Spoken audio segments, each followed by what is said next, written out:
चंदनपुर के एक छोटे से गांव में माधु नामी एक गरीब लकड़हारा रहता था। वो दिन भर जंगल में लकड़ियां काटता, लेकिन उसके घर में गुर्बत का डेरा था। उसकी बीवी भाग्या वान रोज खाली बर्तन देखकर रोती और कहती कि आखिर कब तक हम इस तरह भूखे प्यासे जाएंगे।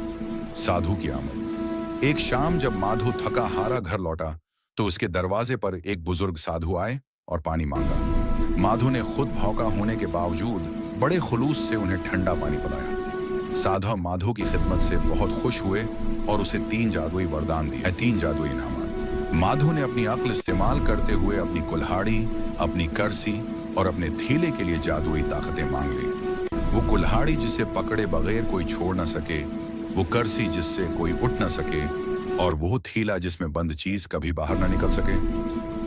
राक्षस का मुकाबला और अंजाम। कुछ ही उर्से बाद माधु का सामना एक मायावी राक्षस से हुआ, जिसने उसे दौलत का लालच देकर कैद करना चाहा। लेकिन जब वो राक्षस माधु को लेने आया तो माधु ने उसे अपनी जादुई कुल्हाड़ी थमा दी। राक्षस कुल्हाड़ी से ऐसा चमटा कि माधु की इजाजत के बगैर वो उसे छोड़ न सका और लकड़ियां काट काट कर बेहाल हो गया। यूं माधु ने अपनी आक्लमंदी से अपनी और अपने गांव की जान छुड़ाई और हमेशा के लिए सुकून से रहने लगा।